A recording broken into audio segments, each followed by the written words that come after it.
السميع العليم من الشيطان اللعين الرجيم.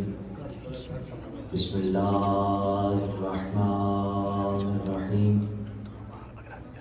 الحمد لله الذي هدانا لهذا وما كنا لنهتدي لولا أن هدانا الله لقد جاءت رسلنا ربنا بالحق ثم الصلاة والسلام على سيد أسلما في الوجود في سر الله نقطه دائرة الوجود لواء الحمد والمقام المحمود جد الحسن والحسين أبي القاسم محمد صلى الله عليه وسلم وعلى أولاده الطيبين الطاهرين المعصومين المختومين المظلومين ولعنة الله على أعدائهم أجمعين من يومنا هذا إلى قيام يوم الدين. أما بعد فقد قال الله في كتابه المجيد والفرقانه الحميد وقوله الحق وهو أصدق الصادقين. بسم الله الرحمن الرحيم. بالبينات والزبر وأنزلنا إليك الذكرى لتبين للناس ما نزل إليهم ولعلهم يتفكرون. صلى اللهم صل على محمد وآل محمد. قابل قدر عزاداران سید الشہداء اور صدران امام مظلوم کربلا بطفیل چہاردہ معصومین اور بالخصوص معصوم عالم حضرت بطول بنت رسول جناب سیدہ فاطمہ الزہرا سلام اللہ علیہا. اللهم صل على محمد وآل محمد. الزہرا ٹرسٹ کی جانب سے منعقدہ اس عشر محرم الحرام کی آج تیسری مجلس ہے اور گفتگو چل رہی تھی کہ قرآن کے ہوتے ہوئے اختلاف کیوں ہے. اور کل ہم نے یہ ثابت کیا کہ قرآن میں اختلاف قرآن کے انزال کی وجہ سے نہیں ہے. قرآن میں جو اختلاف ہے قرآن کو نہ سمجھنے کی وجہ سے ہے. کیونکہ قرآن ذاتی طور پہ ایک بے عیب کتاب ہے، لا ریب ہے.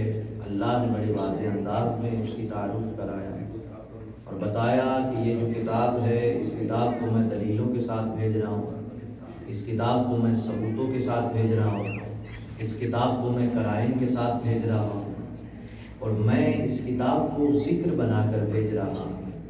میں اس کتاب کو تبیان بنا کر بھیج رہا ہوں تاکہ تم تفکر کرو. گویا خالق کائنات ہمیں یہ سمجھانے کی کوشش کر رہا ہے کہ اگر اس کتاب کے جو میں تمہاری طرف بھیج رہا ہوں کتاب ہدایت بنا کر اگر تم اس کے اوپر فکر نہیں کرو گے تو گمراہ ہو جاؤ گے. یہ جو آیت ہے سورہ نحل کی 44 نمبر. ذیشان بھائی آپ آج بہت دور بیٹھ گئے ہیں. جو سورہ نحل کی آیت نمبر 44 ہے اگر اسی سے پچھلی آیت کو دیکھا جائے جو 43 نمبر آیت ہے، اس 44 نمبر آیت میں اللہ نے ایک جملہ ارشاد فرمایا کہ میں اس کتاب کو ذکر بنا کر بھیج رہا ہوں. وہیں پہ اس سے اوپر والی آیت جو 43 نمبر آیت ہے اس میں اللہ ارشاد فرما رہا ہے کہ بسم اللہ الرحمن الرحیم فاسألوا اہل الذکر ان کنتم لا تعلمون. وہاں پہ بھی اللہ نے ذکر کا استعمال کیا اور یہاں پہ بھی لفظ ذکر کا استعمال کیا. بس آج مجھے ان دو ذکروں کو سمجھانا ہے کہ یہ دو ذکر کون سے ہیں. ایک ذکر جو کہا وہ کتاب کے معنی میں کہا کہ یہ جو کتاب ہے اس کو میں ذکر بنا کر نازل کر رہا ہوں. اور دوسرا کوئی ایسا ذکر ہے کہ جس کے بارے میں اللہ کہہ رہا ہے کہ فاسألوا اہل الذکر، کہ تم سوال کرو اہل ذکر سے. اللہم صلی علی محمد وآل محمد عجل فرجہم. ذیشان صاحب نے اس سلوات کے ساتھ ہمیں یہ ثبوت دیا ہے کہ ہم مسافرتاً آپ سے دور ہیں لیکن قلباً و سماعتاً آپ کے حضور بیٹھے ہوئے ہیں۔ یہ جو ذکر استعمال ہوا ہے وہاں پہ اللہ تعالیٰ یہ فرما رہا ہے کہ تم ان سے سوال کرو۔ ایک ذکر قرآن ہے، دوسرے ذکر کے متعلق ارشاد ربانی ہو رہا ہے فَاسْأَلُوا اہل الذکر ان کنتم لا تعلمون۔ ہر جملے پہ توجہ رکھیے گا کہ بس تم سوال کرو اہل ذکر سے اگر تم نہیں جانتے۔ تو عزیزوں اس آیت سے ہمیں یہ پتہ چل جاتا ہے کہ جب اللہ نے انسان کو خلق کیا تو دو طرح کے لوگ بنائے، ایک وہ لوگ تھے جو جاننے والے تھے، ایک وہ لوگ تھے جو لا تعلمون تھے۔ پھر کہا جو لا تعلمون ہو اہل ذکر کے در پہ سوالی بن کے آ جاؤ۔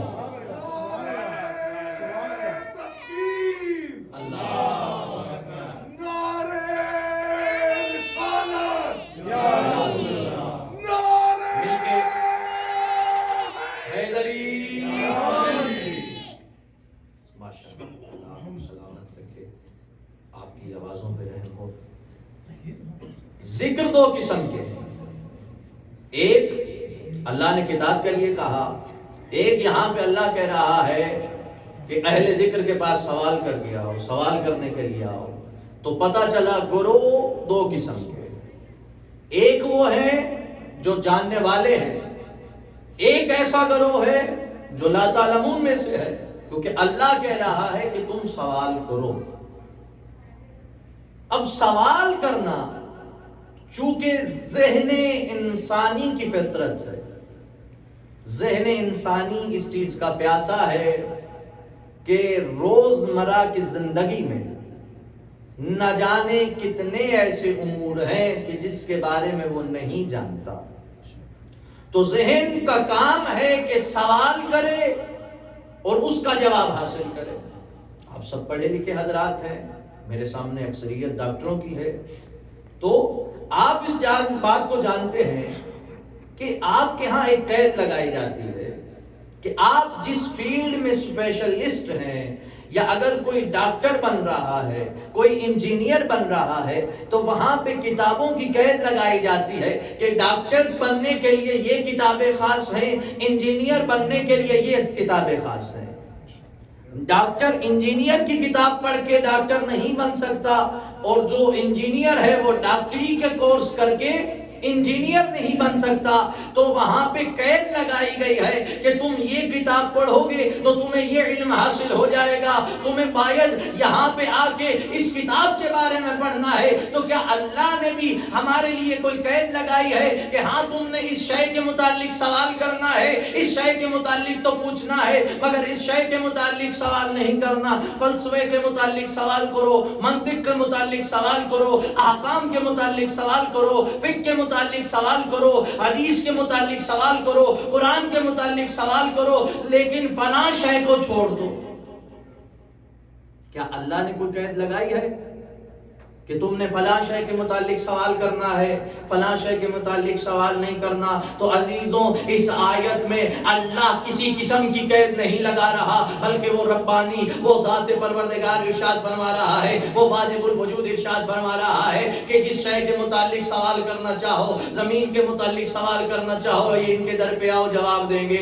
آسمان والوں کے متعلق سوال کرنا چاہو، ان کے در پہ آؤ، یہ تمہیں جواب دیں گے۔ حورین کے متعلق سوالی بن کے آؤ، حورین کے متعلق سوال کرو، یہ جواب دیں گے۔ حورات کے متعلق سوال کرو، یہ جواب دیں گے۔ زمین والوں کے متعلق سوال کرو، یہ جواب دیں گے۔ آسمان والوں کے متعلق سوال کرو، یہ جواب دیں گے۔ زمین کے نیچے کیا ہے، یہ جواب دیں گے۔ آسمان کے اوپر کیا ہے، یہ جواب دیں گے۔ ملائکہ کے متعلق سوال کرو، یہ جواب دیں گے۔ صحائف کے متعلق سوال کرو، یہ جواب دیں گے۔ یعنی اللہ یہ چاہتا ہے کائنات کا جو سوال تمہارے ذہن میں آئے ان سے پوچھو، یہ جواب دیں گے۔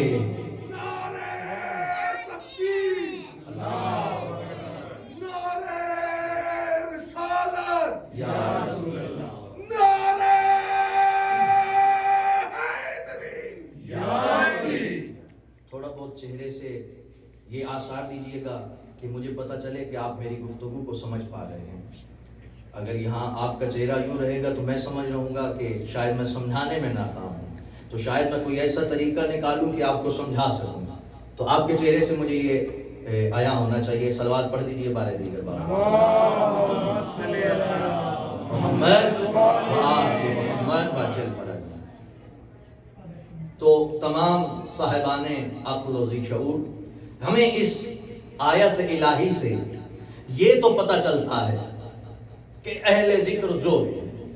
ابھی ہم یہ بات نہیں کرتے کہ اہل ذکر کون ہے، وہ تو ہم ثابت کریں گے کہ کون ہے. لیکن اس آیت سے ہمیں عمران بھائی یہ پتہ چلتا ہے کہ اہل ذکر جو بھی ہیں ایسی ہستیاں کہ سب کچھ جانتے ہیں. جو ہو چکا ہے وہ جانتے ہیں، جو ہو رہا ہے وہ جانتے ہیں، اور جو ہونے والا ہے وہ بھی جانتے ہیں.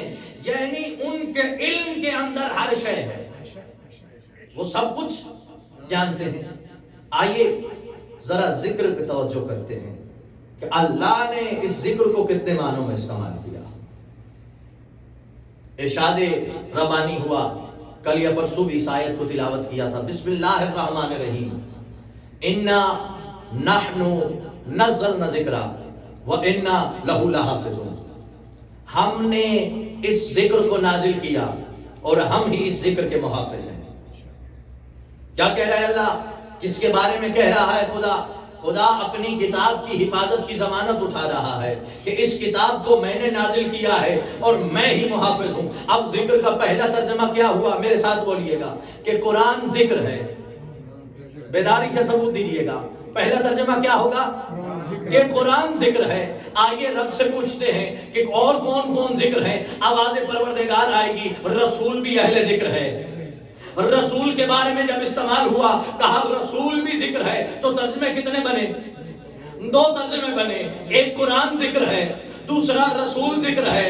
جب ہم نے قرآن کو کھولا، ہم نے قرآن سے پوچھا قرآن بتاؤ تو صحیح کہ اہل ذکر کون ہے. جب ہم نے رسول سے پوچھا بتاؤ تو صحیح یا رسول اللہ اہل ذکر کون ہے، تو آواز پروردگار آئے گی. قرآن سمجھانا یہ چاہتا ہے، رسول دکھانا یہ چاہتا ہے کہ کبھی بھی کائنات کے کسی موڑ پر مشکل بن جائے تو دو شخصیتوں کے پاس آنا، دو ہستیوں کے پاس آنا، یا قرآن والوں کے پاس آنا یا رسول والوں کے پاس آنا.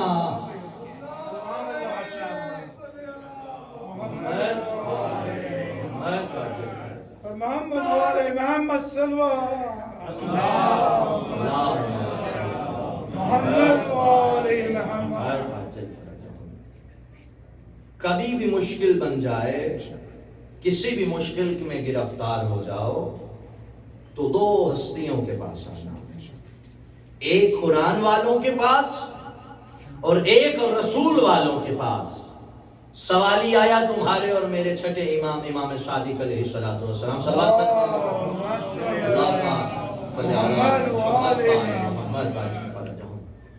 آیا مولا امام صادق کے پاس، آ کے کہا مولا قرآن کہہ رہا ہے سوال کرو اہل ذکر سے، اگر تم نہیں جانتے مولا یہ تو بتائیے کہ اہل ذکر کون ہے. مولا نے اپنے سینے پہ ہاتھ رکھا، ہاتھ رکھ کے کہا نحن صاحب العقل واللسان والبیان ونحن مسئلون. ہم صاحب عقل ہیں، ہم صاحب بیان ہیں اور ہم ہی سے پوچھا جانا چاہیے. ونحن اہل ذکر، اور ہم ہی اہل ذکر ہیں. اگر آپ کی توجہ حاصل ہے تو ایک جملہ کہنا چاہتا ہوں. تو قرار بھائی سوال کیا جاتا ہے جواب لینے سے کے لیے سوال کیا جاتا ہے تاکہ انسان جواب لے سکے. سوال ان سے نہیں کیا جاتا جو بیٹیوں سے مسئلے پوچھتے رہے. اللہ اکبر، یا رسول اللہ. سوال کیا جاتا ہے جواب لینے کے لیے، سوال ان سے نہیں کیا جاتا جو یہ بیٹیوں سے مسئلے پوچھتے رہے. اگر آپ کی توجہ میری طرف ہو گئی ہے تو آپ کے ذہنوں کو جمع کر کے جملہ آپ کی جھولیوں کے حوالے کرنا چاہتا ہوں. میں نے تو تاریخ کی کتابوں میں بہت سارے صحابی ایسے بھی پڑھے ہیں جو ساری زندگی محنت کرتے رہے، ساری زندگی محنت کرتے لگے، لیکن ایک سورہ بقرہ حفظ نہ کر سکے اور ساری زندگی مقابلہ اس علی سے جو پیدا ہوتے ہی کہے تو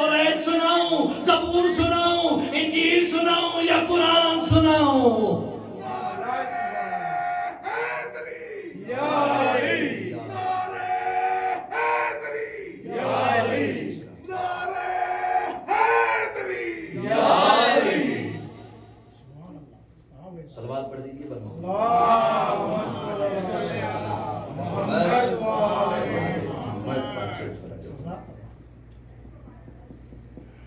بیٹیوں سے مسئلے پوچھتے رہے، قرآن حفظ نہ کر سکے، حتیٰ ایک سورہ حفظ نہ کر سکے، اور مقابلہ اس علی سے جو روز اول کہے توریت سناؤں، زبور سناؤں، انجیل سناؤں یا فرقان سناؤں۔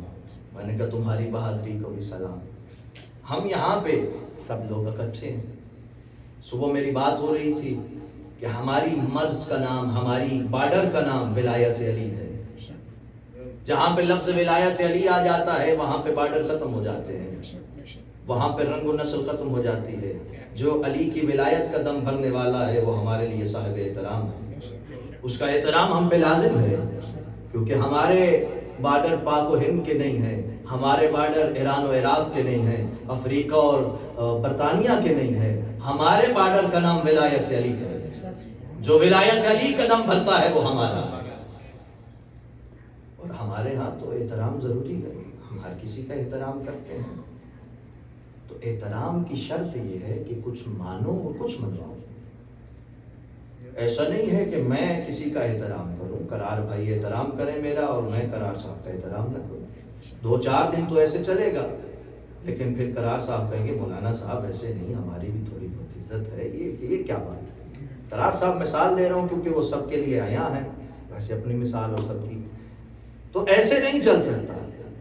تو ہم یہاں پہ تمام مسائل کا حل کرنے کے لیے آئے ہیں، ہمیں بات وہ کرنی چاہیے جو عقلی ہو۔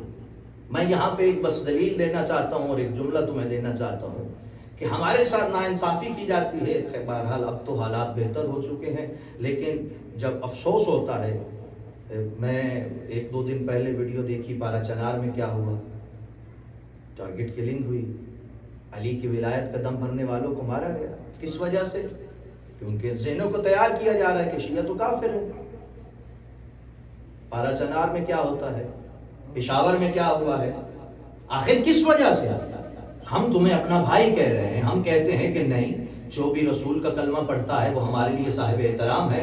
آخر کس وجہ سے تم ہمیں یہ کہتے ہو کہ کافر ہیں، شیعہ کافر ہیں، شیعہ کافر ہیں؟ تمہاری زبان نہیں تھکتی، تم دیواروں پہ لکھ دیتے ہو، پیمفلیٹ چھپا دیتے ہو، اشتہار لگا دیتے ہو، ہم اشتہار جا کے ہٹا دیتے ہیں، ہم وہ مٹا دیتے ہیں۔ کوئی دلیل سے بات کرو، کوئی مناظرہ کر لو، کوئی 1-2 کی باتیں کرتے ہیں، 2 اور 2 4 کہو، ہمیں بھی سمجھ آئے تمہیں بھی سمجھ آئے، کوئی مناظرہ رکھ لو، کبھی ہمارے ساتھ دلیلوں کی بات کرو، کبھی قرآن کی روشنی میں بات کرو، کبھی حدیث کی روشنی میں بات کرو، تب جا کے بات ہو۔ میں کہنا چاہتا ہوں تمہارے دیوار پہ لکھ دینے سے کوئی کافر نہیں ہو جاتا، بلکہ کافر تو وہ ہوتا ہے جسے اللہ قرآن میں کافر کہہ دے۔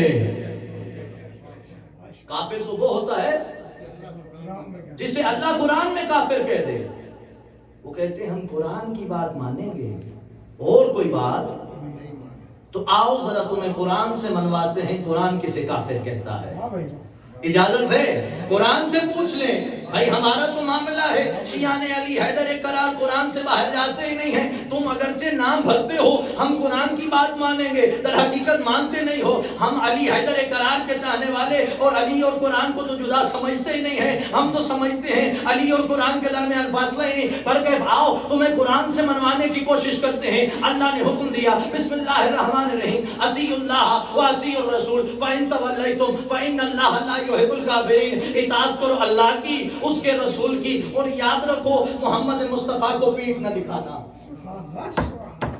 توجہ کیجئے گا، اب مجھے اپنا مجمع یاد آ رہا ہے، آیا میں پاکستان میں یہ جملہ کہتا اور پھر دیکھتا مجمع کی کیا صورتحال ہے۔ اطاعت کرو اللہ کی، اس کے رسول کی، اطاعت کرو اللہ کی، میرے ساتھ بولیے گا، میسم مزاج بنیے گا، اطاعت کرو اللہ کی، اس کے رسول کی، واطیعوا اللہ واطیعوا الرسول فإن توليتم فإن الله لا يحب الكافرين۔ یاد رکھو اگر تم نے مصطفیٰ کو چھوڑ دیا، یاد رکھو اگر تم نے مصطفیٰ کو پیٹھ دکھا دی، اگر میدان میں مصطفیٰ کو چھوڑ گئے تو یاد رکھو اللہ کافروں سے محبت نہیں کرتا۔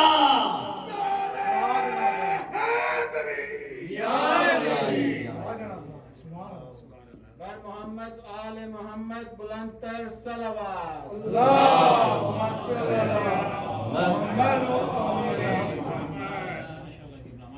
اطاعت کرو اللہ کی اس کے رسول کی، تو پتا چلا جو نبی کو چھوڑ کے چلا جائے گا وہ کافر ہے۔ اب تاریخ کی کتابیں تمہارے پاس بھی ہیں، ہسٹری آف اسلام میرے پاس بھی ہے، اٹھاؤ تاریخ کی کتابیں فیصلہ کروا لیتے ہیں، اٹھاؤ توحید کی داستان، اٹھاؤ بدر کی داستان، دیکھتے ہیں کیا ہوا تھا۔ تمہارے سردار بھی موجود تھے، میرا سردار بھی موجود تھا۔ اب جو بندہ خاموش رہ گیا، جس کے ہاتھ بیٹھے کے بیٹھے رہ گئے، خدا کی قسم ساری زندگی افسوس رہے گا۔ تمہارے سردار بھی موجود تھے، میرا سردار بھی موجود تھا، تیرے لیڈر بھی موجود تھے، میرا لیڈر بھی موجود تھا، تمہارے رابر بھی موجود تھے، میرا رابر بھی موجود تھا، تمہارے خلیفہ بھی موجود تھے، میرا خلیفہ بلا فصل بھی موجود تھا، تمہارے مشکل کشا بھی موجود تھے، میرا مشکل کشا بھی موجود تھا۔ اب اگر تیرے سردار چھوڑ کے بھاگے تو تو کافر، میرا چھوڑ کے بھاگے تو میں کافر۔ حیدری اور محمد والے محمد صلی اللہ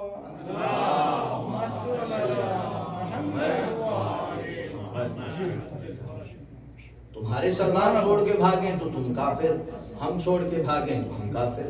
ہم تو اس کے باوجود تمہارا احترام کرتے ہیں، وحدت کے قائل ہیں، تم ہی کو جو مزاج ہمارے ساتھ ملنے کو نہیں۔ صلوات پڑھ دیجیے بابا سے بولو۔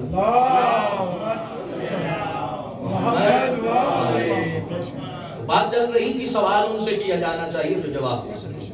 بعد از رسول خدا ہمیں فقط ایک آواز ایسی سنائی دیتی ہے جو یہ کہتی ہوئی نظر آتی ہے، سلونی سلونی قبل ان تفکرونی۔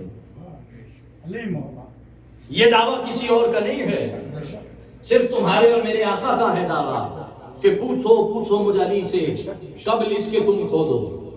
یہ جملہ بڑا توجہ طلب ہے۔ مولا یہ نہیں کہہ رہے مبشر بھائی کہ میں تمہارے درمیان میں سے چلا جاؤں گا یا علی، مولا کہہ رہے ہیں کہ تم مجھ کو نہ کھودو۔ اس کا مطلب یہ ہے کہ علی ہر دور میں ہمارے ساتھ ہے۔ اب کوئی بندہ کہے کامران بھائی علی ہمارے ساتھ اب کیسے ہیں؟ علم کے ذریعے علی زندہ، کردار کے ذریعے علی زندہ، گفتار کے ذریعے علی زندہ، رفتار کے ذریعے علی زندہ۔ کسی شاعر نے بھی کیا خوب لکھا تھا کہ چھری کی دھار سے کٹتی نہیں چراغ کی لو، اور بدن کی موت سے کردار مر نہیں جاتے۔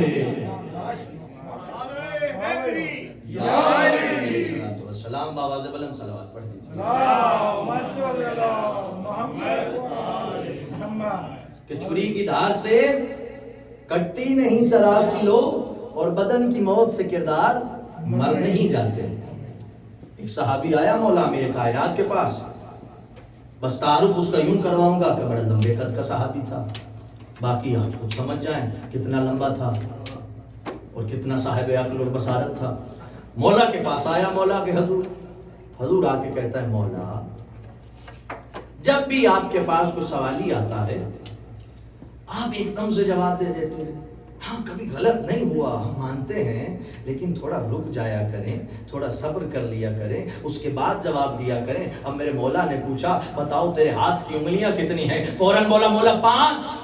مولا نے کہا تو رکا کیوں نہیں؟ تو نے دیکھا کیوں نہیں؟ تو نے سوچا کیوں نہیں؟ کہتا ہے مولا کیسے دیکھنے کی بات ہے، کیسے سوچنے کی بات ہے، ہر وقت میرے سامنے ہے، ہر وقت میرے کام آتی ہیں، ہر وقت ان سے کام لیتا ہوں، مجھے دیکھنے کی کیا ضرورت ہے؟ زہرا کا شوہر حسنین کا بابا مسکرا کے کہتا ہے تیرے ہاتھ کی مانند یہ اللہ کی کائنات ہے، علی کو سوچنے کی کیا ضرورت ہے، علی کو دیکھنے کی کیا ضرورت ہے؟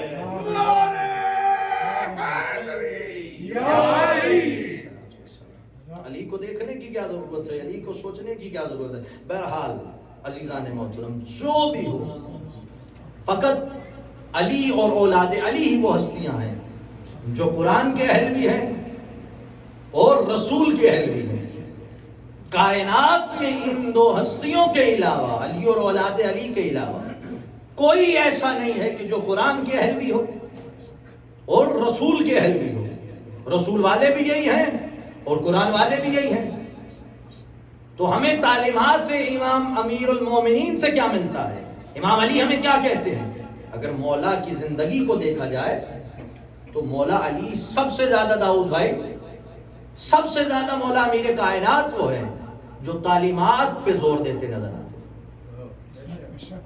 تعلیمات قرآن کو رہا نہیں کرنا۔ مولا امیر کائنات سب سے زیادہ تعلیمات قرآن پہ زور دیا کرتے تھے۔ اور ہمارے لیے یہ درس ہے. اگر دیکھ لیا جائے مولا کی زندگی کو تو مولا خود فرماتے یہ نظر آتے ہیں کہ اگر مجھ علی کے لیے مسند علم کو بچھا دیا جائے اور توریت والے توریت لے کر آئیں، زبور والے زبور لے کر آئیں، انجیل والے انجیل لے کر آئیں، فرقان والے فرقان لے کر آئیں، تو میں علی توریت والوں کو توریت سے، زبور والوں کو زبور سے، انجیل والوں کو انجیل سے، قرآن والوں کو قرآن سے ایسے جواب دوں گا کہ توریت والے بھی کہیں گے علی حق ہے، جن کا علی حق والا امام ہے ہاتھوں کو بلند کے میرے ساتھ پڑھیے گا. ارے توریت والے بھی کہیں گے علی حق ہے، زبور والے بھی کہیں گے علی حق ہے، انجیل والے بھی کہیں گے علی حق ہے، قرآن والے بھی کہیں گے علی حق ہے، علی حق ہے، علی حق ہے.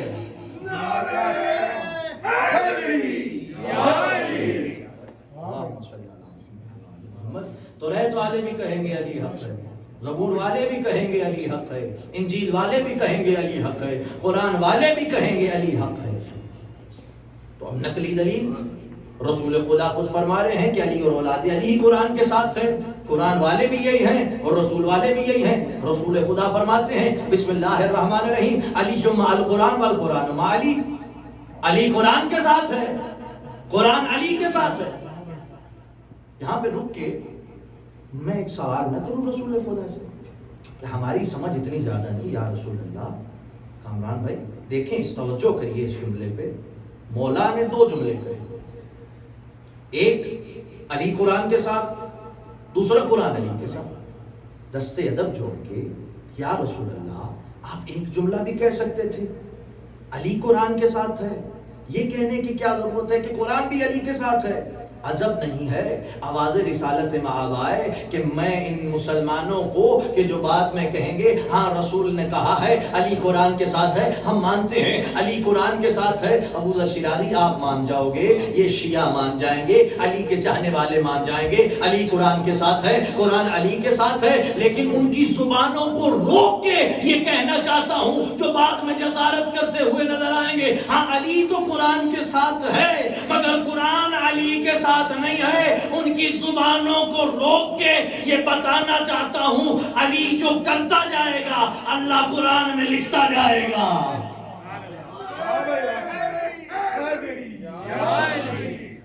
اور محمد والے محمد صلی اللہ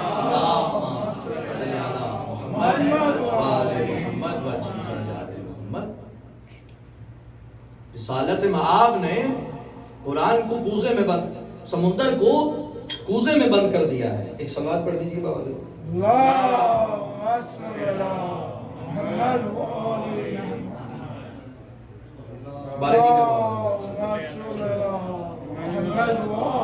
محمد وجل فرج آل محمد. دیکھیے اس ایک جملے میں رسالت مآب نے ہمیں بہت بڑا درس دیا ہے. جملہ ایک ہے، رسول خدا کا حدیث ایک ہے، لیکن اس جملے میں اس حدیث میں بہت بڑا پیغام دیا ہے رسول خدا نے. کیا فرمانا چاہ رہے ہیں رسول خدا؟ رسول خدا ہمیں سمجھا یہ رہے ہیں، رسول خدا ہمیں دکھا یہ رہے ہیں، رسول خدا ہمیں بتا یہ رہے ہیں کہ قرآن کتنا سچا ہے جتنا علی ہے. جہاں پہ قرآن کے بارے میں اللہ کہہ رہے لا ریب ہے، وہیں پہ رسول کہہ رہے ہیں قرآن کتنا سچا ہے جتنا علی ہے، علی کتنا سچا ہے جتنا قرآن ہے، قرآن کتنا بلند ہے جتنا علی ہے، علی کتنا بلند ہے جتنا قرآن ہے، قرآن کتنی ہدایت ہے جتنا علی ہے، علی کتنی ہدایت ہے جتنا قرآن ہے، قرآن کتنا نور ہے جتنا علی ہے، علی کتنا نور ہے. اصغر بھائی دیکھیے گا مجھے، قرآن کتنا نور ہے جتنا علی ہے، علی کتنا نور ہے جتنا قرآن ہے، قرآن کتنی ہدایت ہے جتنا علی ہے، علی کتنی ہدایت ہے جتنا قرآن ہے، قرآن کتنا صراط مستقیم ہے، علی کا تجمہ ہم نے مثلی، علی کتنا سچا ہے جتنا قرآن ہے، قرآن کتنا سچا ہے جتنا علی ہے، علی کتنا بلند ہے جتنا قرآن ہے، قرآن کتنی ہدایت ہے جتنا علی ہے، علی کتنی ہدایت ہے جتنا قرآن ہے. قرآن میں اگر نور کا ذکر ہے علی نور مبی ہے، قرآن میں اگر کل کفا کا ذکر ہے علی صاحب کل کفا ہے، قرآن میں اگر حلتا کا ذکر ہے علی وارث حلتا ہے، اگر قرآن میں کوثر کا ذکر ہے علی ساقی کوثر ہے، اگر قرآن میں تطہیر کا ذکر ہے علی وارث تطہیر ہے. اب قرآن نازل ہونے میں جبرائیل کا محتاج ہے، لیکن تیرا اور میرا آقا پہلے دن سے جبرائیل کا بھی استاد ہے.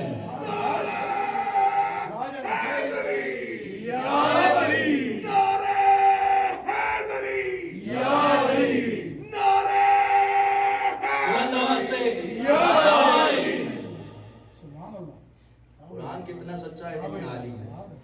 رسول خدا نے جملہ ایک فرمایا لیکن بتایا کہ قرآن اور علی جدا اور علی اور قرآن ایک ہیں. اب میں علی اور قرآن کا ایک لفظ میں رشتہ بتانا چاہتا ہوں بزبان نبی.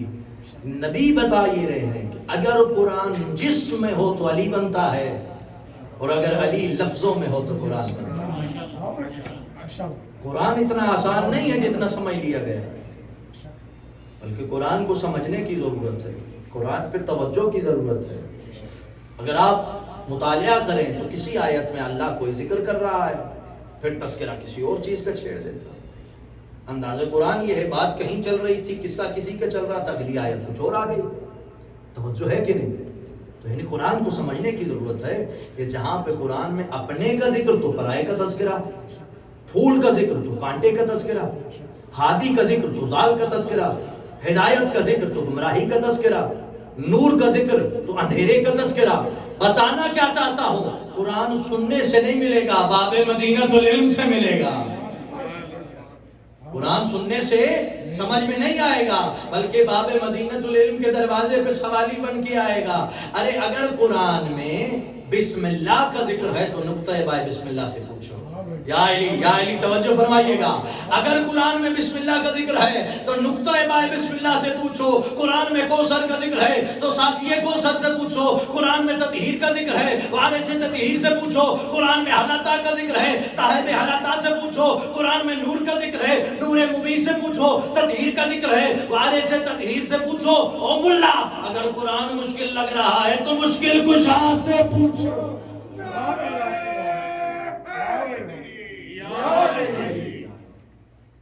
قرآن مشکل لگ رہا ہے تو مشکل کشا سے پوچھو. آج ہم فلوریڈا کی اس ریاست میں، اس ریاست جیکسن ویل سٹی میں ہم یہ مومن مل کے بتانا چاہتے ہیں، سب کو دکھانا چاہتے ہیں کہ جو وارثوں سے قرآن لیتے ہیں وہ اور ہوتے ہیں، جو غاصبوں سے قرآن لیتے ہیں وہ اور ہوتے ہیں. صلوات پڑھ دیجئے بر محمد.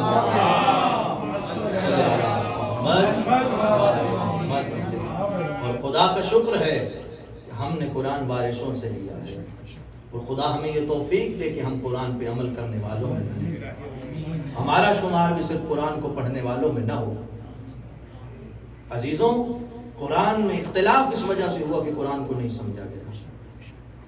واقعہ کربلا کیوں برپا ہوا، کس وجہ سے برپا ہوا؟ کیونکہ قرآن پہ اختلاف. واقعہ کربلا کے برپا ہونے میں قرآن میں کو نہ سمجھنے کی بجائے اگر دیکھا جائے دونوں طرف قاریان قرآن تھے، دونوں طرف حافظ قرآن تھے، دونوں طرف نمازی تھے. تو کیا وجہ بنی کہ وارث قرآن کے سامنے تلواریں کھینچ کے آ گئے؟ وجہ یہ تھی کہ قرآن کو نہیں سمجھا. انہوں نے وارثان قرآن کے مقابلے میں تلوار نکالی. مولا حسین کی طرف جو قاریان قرآن تھے وہ عامل قرآن تھے. مولا حسین کی طرف جو تھے وہ عمل کرنے والے تھے قرآن پہ. اور جو مولا کے مقابلے میں تھے نہ انہوں نے قرآن کو سمجھا اور نہ قرآن پہ عمل کیا. دیکھیے مولا حسین نے جو حبیب کو خط لکھا، کیا لکھا مولا حسین نے؟ من حسین ابن علی الى رجل الفقی حبیب ابن مظاہر. حبیب ابن مظاہر کو رجل فقی کہہ رہے ہیں امام، کہ کیا مقام ہوگا حبیب کا کہ جس کو امام فقی کہہ دے. لکھا خط، حبیب رسول اللہ سے جو ہماری نسبت ہے وہ تو تم جانتے ہو، بس تمہیں بتانا یہ ہے کہ کربلا کے میدان میں ہم پہنچ چکے ہیں، فوج یزید نے ہمیں گھیر لیا ہے. اگلا جملہ میں اپنی ماں بہنوں کے لیے کہنا چاہتا ہوں جو پردے میں مجھے سن رہی ہیں. نہ جانے تم کیسے اس جملے کو سنو گے، لیکن جب حبیب نے یہ جملہ سنا تو حبیب کی حالت غیر ہو گئی. مولا حسین نے کہا حبیب میرے ساتھ زینب عالیہ بھی ہیں. قاصد آیا، دکل باب ہوا. روایات میں ملتا ہے حبیب ابن مظاہر اپنی زوجہ کے ساتھ کھانا کھا رہے تھے. جناب حبیب نے پوچھا دروازے پہ کون ہے؟ آواز آئی انا برید الحسین، میں حسین کا قاصد ہوں. حبیب جلدی سے اٹھے، قاصد حسین کا استقبال کیا، غلام سے کہا پانی پلاؤ، آرام کرواؤ۔ اب مولا حسین نے کیا کیا؟ خط لیا میں اپنے سردار کا، پہلے بوسہ دیا، آنکھوں پہ لگایا، آنکھوں پہ لگانے کے بعد خط کا متن پڑھا، جہاں پہ لکھا ہوا تھا حسین ابن علی کی طرف سے حبیب ابن مظاہر کے لیے خط لکھا ہوا تھا۔ حبیب، ہماری رسول اللہ سے جو نسبت ہے تم جانتے ہو، بس یہ جان لو کہ کربلا کے میدان میں ہم پہنچ چکے ہیں، فوج یزید نے ہمیں گھیر لیا ہے، اور میرے ساتھ زہرا کی بیٹی زینب عالیہ بھی ہے۔ زوجہ بھی جانتی تھی نا کہ خط آیا ہے، مولا حسین کا قاصد آیا ہے، جلدی سے حبیب کے پاس آئی، پاس آ کے پوچھا حبیب مولا حسین کیا لکھتے ہیں؟ مولا کیا لکھتے ہیں؟ حبیب اب قلب زوجہ کو دیکھنے کے لیے اس نے آزمانا چاہا، آج سارا متن بتایا۔ مولا حسین نے لکھا ہے فوج یزید نے مجھے گھیر لیا ہے، مولا حسین نے لکھا ہے میرے ساتھ زینب عالیہ بھی ہیں، زہرا کی بیٹیاں بھی ہیں۔ تو بی بی نے پوچھا، زوجہ حبیب نے پوچھا، پھر حبیب تم نے کیا سوچا ہے؟ حبیب نے کہا کہ میں نے کیا سوچنا ہے، میں اب بوڑھا ہو چکا ہوں، میں اب ناتواں ہوں، میں کیا کر سکتا ہوں۔ زوجہ حبیب خاموش ہو گئی، اندر سے چادر اٹھا کے لائی اور کہا حبیب پھر مجھے اجازت دے دو، میں جاتی ہوں، کیونکہ زہرا کی بیٹیاں بھی حسین کے ساتھ ہیں۔ اجرکم اللہ۔ جب یہ جملہ تم تو خاموشی سے بڑے آرام سے تم نے یہ جملہ سن لیا، لیکن جب زوجہ حبیب کا یہ جملہ حبیب نے سنا تو آئے گریا کر کے حبیب نے کہا واہ غربت حسین، آج عورتیں بھی آپ پہ گریا کر رہی ہے، عورتیں بھی آپ کی مدد کرنا چاہتی ہے۔ اجرکم اللہ، اجرکم سیدہ۔ حبیب نے اپنے غلام سے کہا، غلام کو بلا کے کہا یہ میرا گھوڑا ہے، فلاں مقام پہ لے جاؤ اور میرا انتظار کرنا، حالات نامناسب ہیں، اگر مجھے آنے میں دیری ہو جائے تو یہ مت سمجھنا تمہارا آقا نہیں آ رہا، میرا انتظار کرنا۔ حبیب ابن مظاہر کوچوں سے ہوتے ہوئے، گلیوں سے ہوتے ہوئے، فوج سے بچ بچا کے وہاں پہنچے جہاں غلام گھوڑا لیے کھڑا تھا۔ جب حبیب پہنچے تو حبیب نے ایک جملہ سنا، غلام کہہ رہا تو گھوڑا پریشان نہ ہو، اگر میرا آقا نہ آیا تو میں تیری پیٹھ پہ سوار ہو کے کربلا چلا جاؤں گا، میں نواب کربلا کی مدد کے لیے جاؤں گا۔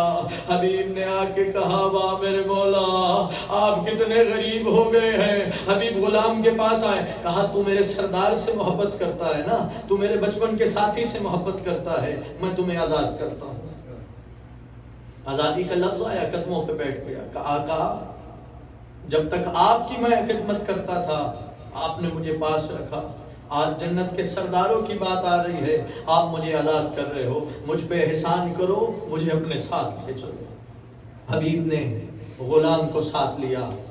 جب مولا حسین نے کوفہ کی طرف سے غبار اٹھتا دیکھا، مولا حسین نے عباس سے کہا عباس ہمارے حبیب آ رہے ہیں، اکبر تمہارا چچا حبیب آ رہا ہے، چلو استقبال کے لیے۔ جناب عباس نے، جناب علی اکبر نے حبیب ابن مظاہر کا استقبال کیا۔ جس بندے کو ابھی تک رونا نہیں آیا معافی مانگ کے گریے کی توفیق مانگنا۔ حبیب ابن مظاہر کا استقبال ہوا، جب نعرہ تکبیر بلند ہوا زینب عالیہ نے پوچھا اما فضہ کون ہے جو میرے غریب بھائی کی مدد کے لیے آیا ہے؟ بتایا گیا بی بی حبیب آیا ہے، بچپن کا ساتھی مولا حسین کے ساتھی آئے ہیں۔ جناب زینب نے کہا فضہ جاؤ حبیب کو میرا سلام کہہ کے آؤ۔ ہائے جناب فضہ آئی، مولا حسین کو بی بی کا پیغام دیا۔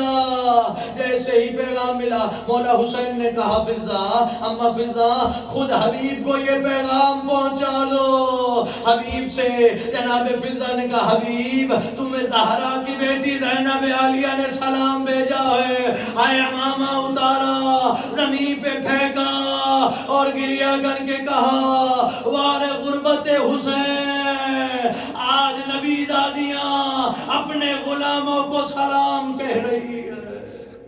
اجرکم اللہ، اجرکم سیدہ۔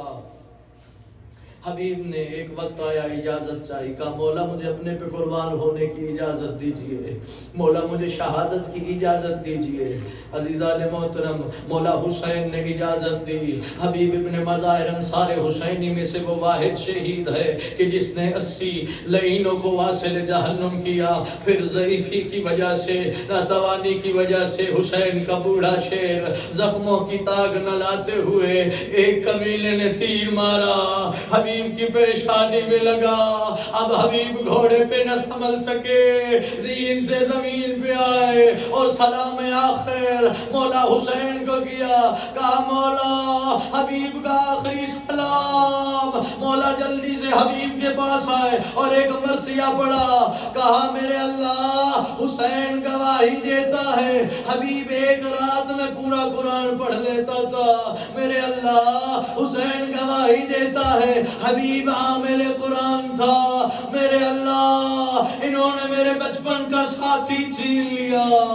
حبیب کا لاشا مولا نے اٹھایا، جناب عباس نے کہا بھیا میرے آقا مجھے دیجیے حبیب کا لاشا میں گنج شہداء میں لے جاتا ہوں۔ علی اکبر آگے بڑھے، کہا بابا مجھے دیجیے میں چچا کا لاشا اٹھاتا ہوں۔ کہا نہیں علی اکبر، نہیں عباس، حبیب کا لاشا میں لے جاؤں گا۔ بس آخری منزل اور آپ کے میں مسئلے تمام کرنے لگا ہوں، کوشش کیجئے گا کہ گریہ ہو جائے، نہ جانے ہماری زندگی کی یہ آخری مجلس نہ ہو۔ مجلس امام حسین میں ہر ساعت کو آخری سمجھنا چاہیے۔ نہ جانے کتنے لوگ ہیں جو پہلے ہمارے ساتھ مجالس میں تھے اور اس سال نہیں ہیں، خداوند کریم ان کی مغفرت فرمائے اور ہمیں آنے والے سال بھی مولا حسین کا گریہ کرنے کی توفیق دے۔ عزیزان محترم، جب 11 محرم کو یہ لٹا ہوا قافلہ کوفہ کے راستے جا رہا تھا، حبیب کا ایک بیٹا ہے جن کا نام ہے قاسم ابن حبیب ابن مظاہر، یہ واقع کربلا میں وجوہات کی وجہ سے شریک نہ ہو سکے۔ دیکھا کہ میرے باپ کا سر نیزے پہ ہے۔ نیزہ کس نے اٹھایا ہوا ہے؟ خولی نے۔ خولی کے قریب آئے اور آگے کہا یہ جو آپ نے سر اٹھایا ہوا ہے یہ میرے بابا کا ہے، مجھے یہ سر دے دو۔ خولی نے کہا یہ سر نہیں دے سکتا، میں نے شام لے جانا ہے، مجھے اس سر کا بڑا انعام ملنا ہے، اس سر کی بڑی قیمت ہے۔ کہا تمہیں کتنی توقع ہے، کتنا انعام مل جائے گا؟ حبیب کا بیٹا کہتا ہے میں اس سے تمہیں دوگنی قیمت دیتا ہوں، یہ سر مجھے دے دو۔ کہا نہیں مجھے سختی سے حکم ہے، میں تمہیں سر نہیں دے سکتا۔ قاسم واپس آیا، اپنے دوستوں کو لیا، قبیلے والوں کو لیا، 10 لوگوں کے ساتھ مل کے اس نے حملہ کیا اور اپنے بابا کا سر لینے میں کامیاب ہو گیا اور اونچی اونچی آواز سے کہہ رہا تھا اور جس کا جوان بیٹا زندہ ہو اس کے باپ کا سر نیزے پہ سوار نہیں ہو سکتا، اور جس کا جوان بیٹا زندہ ہو۔ ہائی یہ جملہ غریب کربلا، بیمار کربلا سید سجاد نے بھی سنا۔ ایک مرتبہ بابا کے سر کو دیکھا، پھر ایک مرتبہ آسمان کو دیکھا اور کہا بابا قاسم صحیح کہتا ہے، جس کا جوان بیٹا زندہ ہو بابا کا سر پہ نیزے پہ نہیں ہوتا، لیکن وہ مشیت الہیہ، ہم مشیت الہی کے پابند ہیں۔ انا للہ و انا الیہ راجعون، الا لعنت اللہ علی القوم الظالمین وسیعلم الذین منقلبون۔